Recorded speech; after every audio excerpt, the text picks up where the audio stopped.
Today we're going to be talking about one of my very favorite painting mediums, gouache. I'm so excited to talk about this. If you've ever thought about trying it or you just want to learn more about it, stick around for this video. I'm going to share the reasons why I love it so much and why I think it is so underrated and every painter should really give it a try. Alright, so let's start with the basics. It's called gouache. For a while I was not sure if I was saying that word right, but it rhymes with squash, if that helps you remember. And the best way I've heard it described is a mix between acrylic and watercolor. So you kind of get the best of both worlds. Because it's water-based, it is easy to clean up your brushes and your palette and everything. It's so easy. And it dries really quickly, which is really nice. And you don't need any like fancy solvents or like a big setup to use it. You hardly need anything at all besides your paint, water, and paintbrushes. But unlike watercolor, gouache is opaque, depending on how much water you mix with it. So you can layer over any mistakes you make, or just if you wanted to paint the background, let it dry, add some more color, you can totally do that, which is so fun. I feel like gouache has gained popularity lately, but it has been used for decades by graphic designers and illustrators, Disney animators, background artists. They've used it for a long, long time. It really has that like classic storybook feel with how bold it can be. Gouache is great for beginners because there's really not much of a learning curve to it. You can just add more water if you want the color to be lighter or more transparent, or less water if you want it to be more bold and opaque. And if you make mistakes, you can just paint over them. I love that.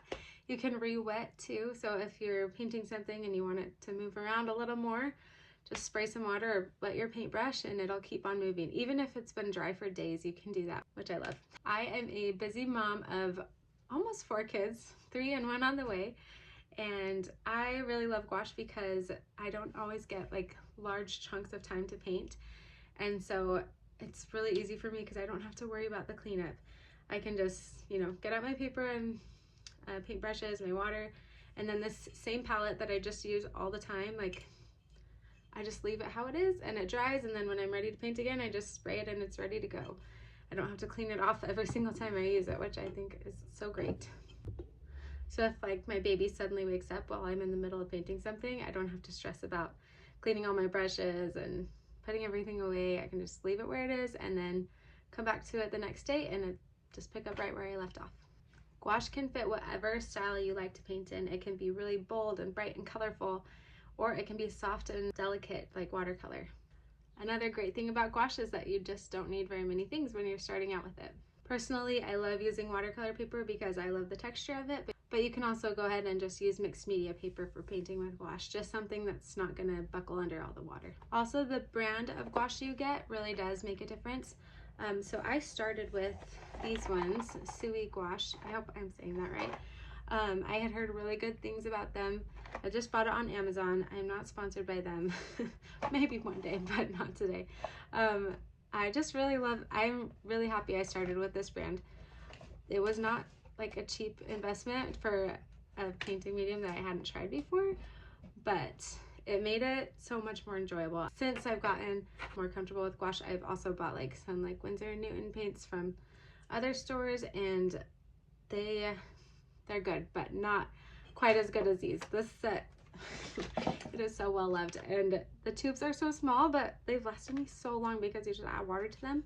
The colors are just beautiful. They glide on so smooth, and they are less chalky looking than the Winsor & Newton ones that I've gotten.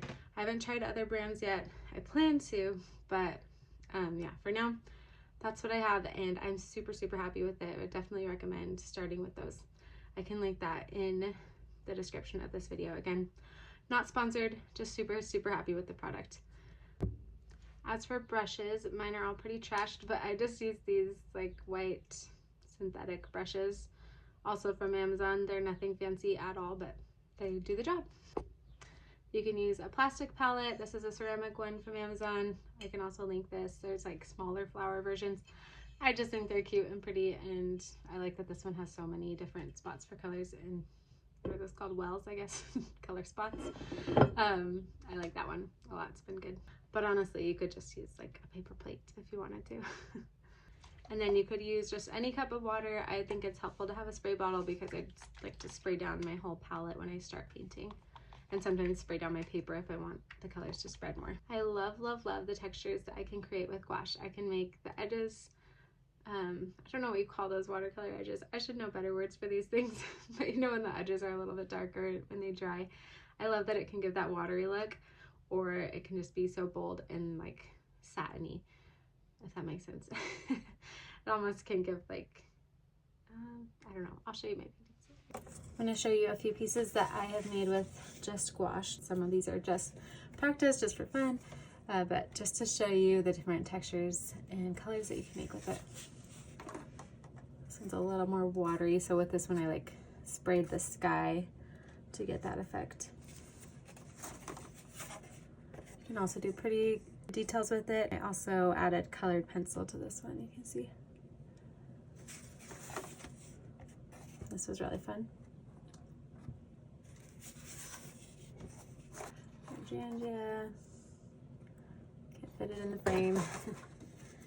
This one got some smudges on it, but again, there's just so much you can do. This is just my style, so imagine so many other styles. These are all fully gouache, maybe a little bit of colored pencils. So it can give these like pretty watery lines like watercolor if you add a lot of water, which is so fun. Or like, see how the mountain is just bold. It can be flat and satiny like that. Here's another one where you can see I only used one color. I don't know if you can tell in the video. I just used one color for this, but I love the way it dried with some spots lighter and some spots darker. A little bit like watercolor there. Here is a wedding painting that I did with gouache. I just had so much fun with her skirt and the way that the colors worked there. Yeah, it was a lot of fun for me. So what are the downsides of gouache? Because there always are some kind of downsides, right? For me, I think one of the things I don't love, which could be a positive for you depending on your style, when it dries, it sometimes can look more chalky and matte. It doesn't have like the shine to it that other mediums do. So if you like that, that's great, but I do wish it had like a little bit more like wetness to it when it was dry, if that makes any sense, just to the appearance of it. But if you're selling prints of your work and stuff, that really doesn't matter. It's just in the original painting that you're going to be able to see that. Another downside, which I can't speak to yet, but is the size limitations. I haven't gone larger than like an 8x10 to be honest with gouache. It works for me to paint small since I'm usually doing smaller projects, but I want to be able to paint larger, and I'm going to see how big I can go with it. I know there are a few artists out there that go really big with gouache, and I'm going to try it on a canvas, let you know how it goes. I'll do a video of it, but that is a potential limitation if you like to paint large. I can't talk about how big it can be because I haven't really tried it yet, but it works really well when you're painting small. And you'd want to paint like flat on a desk or a tabletop.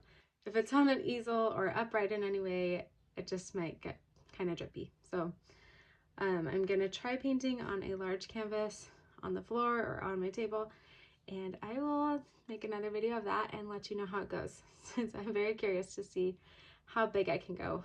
Mostly like how wide the colors can spread and how the texture works on a canvas board, since I've only tried it on watercolor paper so far. Curious to see how that works out, so I'll let you know.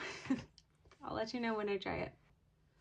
But honestly, I think if you're a beginner or if you're a seasoned painter, you should definitely try gouache. It just, I don't know, for me it just brought life and happiness to my paintings. It's just so fun to play around with, even if you don't do anything serious with it. Like, just, yeah, get a few tubes and just try it, see how it goes. There's so much you can do with it, really. There's so much, and it makes painting so easy, so fun, so versatile, and it's a little bit addictive.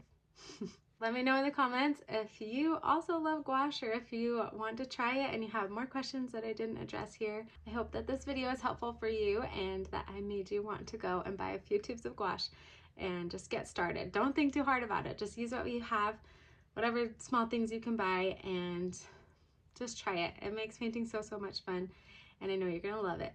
Also, if you liked this video, if it was helpful, I would love if you would subscribe, like, comment, all the things to help my channel grow so I can keep sharing more painting tips or art business tips, working on all those things. So thank you so much for watching this video. Go get painting.